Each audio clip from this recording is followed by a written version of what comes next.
വയനാട്ടിലെ ഉരുൾപൊട്ടൽ ദുരന്തത്തിൽപ്പെട്ടവർക്കായി ഭൂമി വിട്ടു നൽകിയ യൂസഫ് കാപ്പാടിന് ആദരിച്ചു. കാഞ്ഞിരശ്ശേരി ബോധി ഗ്രന്ഥാലയത്തിന്റെ നേതൃത്വത്തിലാണ് ആദരവൊരുക്കിയത്. ചടങ്ങിന്റെ ഭാഗമായി വിവിധ മേഖലകളിൽ കഴിവ് തെളിയിച്ച പ്രതിഭകളെയും അനുമോദിച്ചു. ദുരന്തം തകർത്ത വയനാടിനെ പൂർവ്വസ്ഥിതിയിലാക്കുവാൻ ലോകത്തിന്റെ വിവിധ കോണുകളിൽ നിന്നാണ് സഹായഹസ്തങ്ങൾ നീളുന്നത്. അന്നന്നത്തെ വരുമാനത്തിന് വേണ്ടി കഷ്ടപ്പെടുന്നവർ പോലും ദുരന്തത്തിൽ എല്ലാം നഷ്ടപ്പെടുന്നവർക്ക് ആശ്വാസമാകുന്ന കാഴ്ചയാണ് ചുറ്റും. അത്തരത്തിൽ ദുരന്തബാധിതർക്കായി 5 സെന്റ് ഭൂമി വിട്ടു നൽകിയാണ് സാമൂഹ്യ പ്രവർത്തകൻ യൂസഫ് കാപ്പാട് ശ്രദ്ധേയമാകുന്നത്.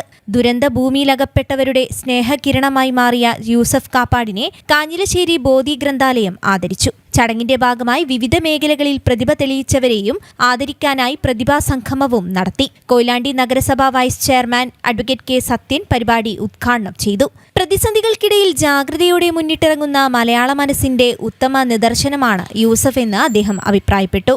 മലയാളിക്ക് എല്ലാ പ്രതിസന്ധിയെയും അതിജീവിക്കാൻ കഴിയുമെന്നത്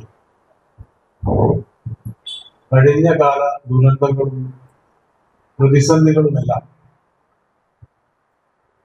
തരണം ചെയ്ത രീതികൾ നമ്മൾ ലോകത്തിൽ കാണിച്ചു കൊടുക്കുക. അതുകൊണ്ട് ഈ പ്രതിസന്ധിയും ഈ ദുരന്തവും നമ്മൾ അതിജീവിക്കും എന്ന പ്രത്യാശയോടുകൂടിയാണ്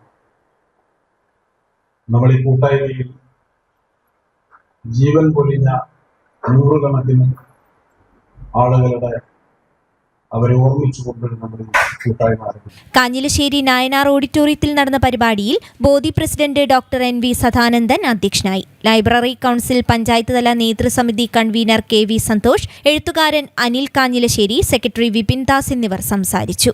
ന്യൂസ് ബ്യൂറോ, കൊയിലാണ്ടി.